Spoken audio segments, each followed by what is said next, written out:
Hey Ava, now we're going to read a new book that we never read before. Spinky Sulks by William Steig.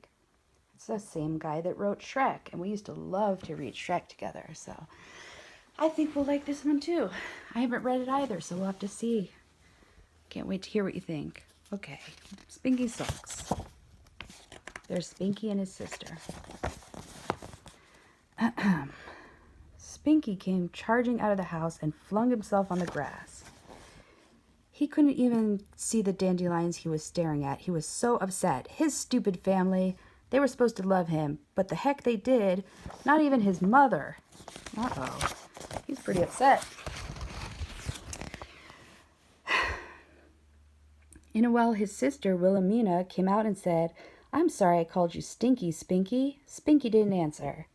"Spinkalink," she said, "I apologize." Spinky still didn't answer. So she went back inside. "Now she apologizes," he muttered. A little later, Spinky's father, Hitch, appeared and touched him with a finger. Spinky shook it off. "You were probably right," Hitch said. "I looked it up. Philadelphia is the capital of Belgium."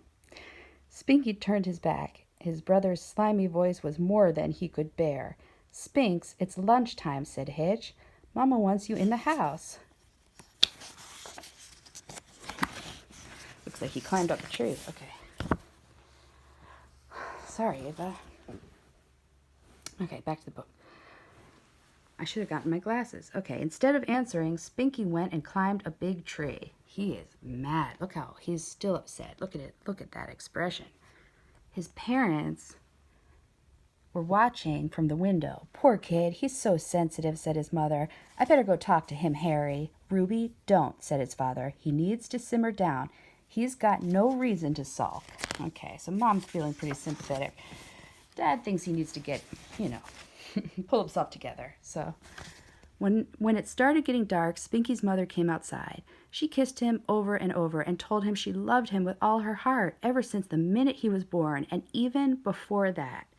Then she covered him with a blanket and kissed him again. And it was no fake kiss, but Spinky lay there like a stone. He wasn't interested in kisses that came too late. The next morning, when Spinky's father left for work, Spinky was nowhere in sight. 2 seconds later, he was in the back of the house, kicking a kerosene can. "Some father," he snorted.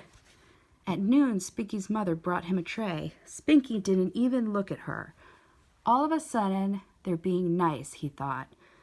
When she came back, the tomato soup and asparagus were still there, and the crullers and grapes were gone.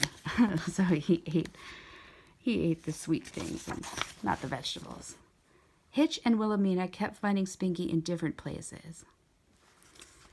They'd try to pry a word out of him, or they'd just pass him by. Hitch got down on his ugly knee once and begged to be forgiven for anything he'd ever done to Spinky that took exception to. This only made Spinky loathe him all the more. Spinky's mother sat with him and held his hand, but his arm hung down like a noodle. Wilhelmina picked some daisies and stuck them in the hammock. Spinky threw them out. Around 4 o'clock, a circus parade came marching by. "Look, Spinky," his mother cried. "Clowns, elephants." But he wouldn't even glance in that direction. What a family! First they ruin his life, then they expect him to watch a parade. Spinky's best buddies, Smudge and Iggy, came to visit. Smudge crawled into the hammock and whispered goofy things in Spinky's ear. Spinky kicked him out. Smudge and Iggy tried swinging him. Spinky usually liked that, but not now. He wrapped himself up in the hammock and disappeared, so his friends took off. Spinky will not stop sulking. That evening, Spinky's father gave him a long lecture. He said even though Spinky was wrong to sulk like a baby, everyone still loved him anyway. In fact, maybe he didn't realize it, but he was one of the most popular of the 3 children. Spinky had to cover his ears to avoid listening to this malarkey. No one seemed to understand that he was a person with his own private thoughts and feelings, which they couldn't begin to appreciate. The world was against him, so he was against the world, and that included all living things, except, of course, the animals. Spinky's family was worried. They couldn't stand to see him feeling so wretched. That night they had a conference, and Spinky's father made a couple of phone calls. The next day was a holiday. The sun was radiant. The birds were happy. Spinky couldn't care less. He lay in his hammock like a pile of laundry. His favorite grandma just happened to stop by with some of his favorite candy.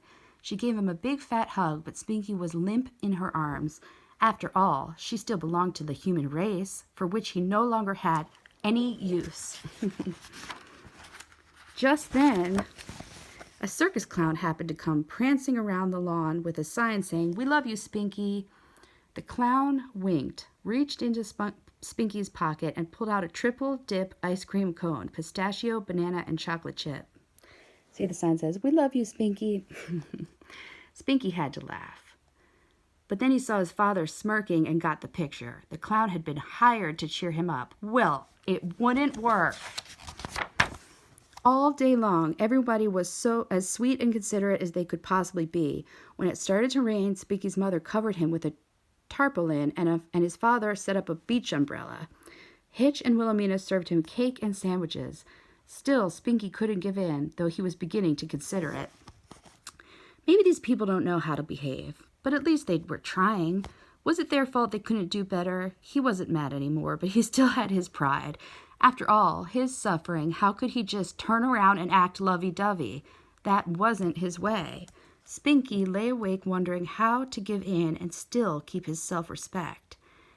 He decided it wouldn't take him by surprise. No, he decided it would take them by surprise. Before dawn, he stole into the house and tiptoed about, very busy with secret business. In the morning, the whole family drifted down to the dining room in a dreary mood. Laid out before them was a splendiferous feast, and there stood a garnish clown inviting them to join him. A garish clown. Of course they knew who it was. They laughed so hard it was a long time before they could stop. After that, Spinky's family was much more careful about his feelings. Too bad they couldn't keep it up forever. The end.